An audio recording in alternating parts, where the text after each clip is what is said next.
Welcome to IB Economist. Today we are going to tell you how to get a 7 on your international trade commentary. We're going to go over a general formula you can apply to your commentary as well as an exemplar. To avoid plagiarism and all the legal issues, we are not going to quote anything in our example, and the person who provided it will remain anonymous. But we can tell you that it got a high level 7. Also, this video will go over a type of commentary we suggest you do, but it is definitely not the only topic you can do to get a 7.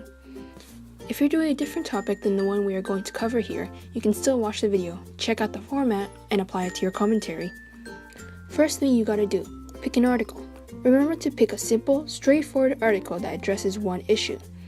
Your best chance at producing a good international trade commentary is to do it on tariffs. So go search up tariffs in Globe and Mail or some other news site. There's bound to be a country somewhere out there that is imposing a new tariff on an imported good.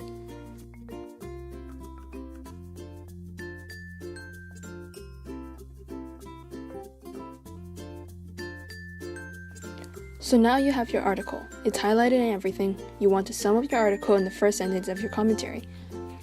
So for example, Canada recently levied a new tariff on steel imported from China. Remember, there's a word count, so keep it as short as possible.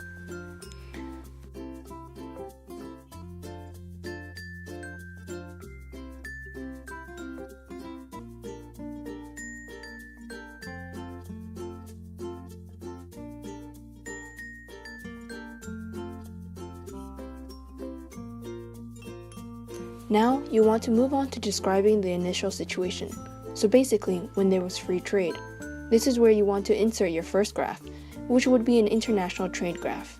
You want to distinguish between S domestic and S world, so which line represents which supply. So you want to identify the quantity imported and the quantity produced domestically. You should also mention that free trade lowers the price, but is bad for domestic production. Remember to refer back to the graph while going through these points.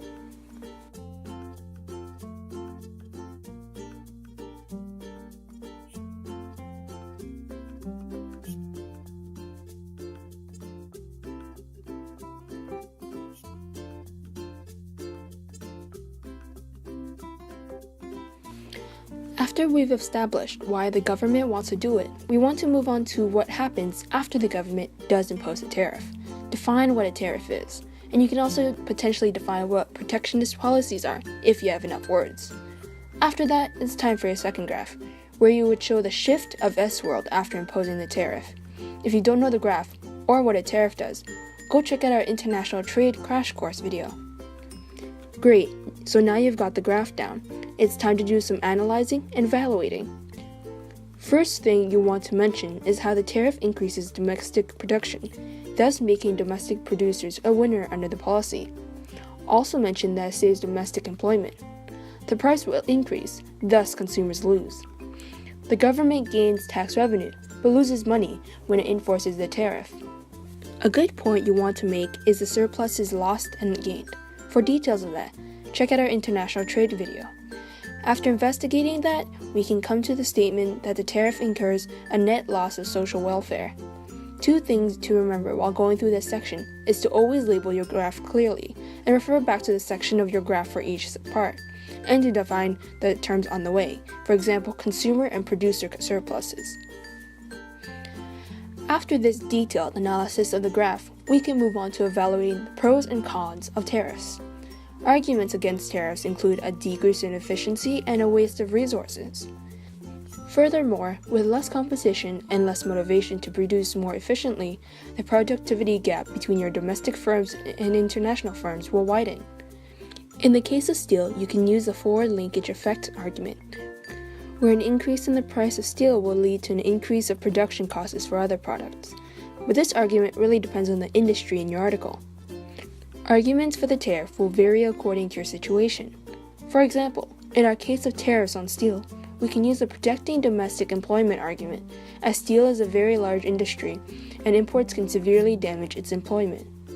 For other industries, you can also potentially use the baby industry argument.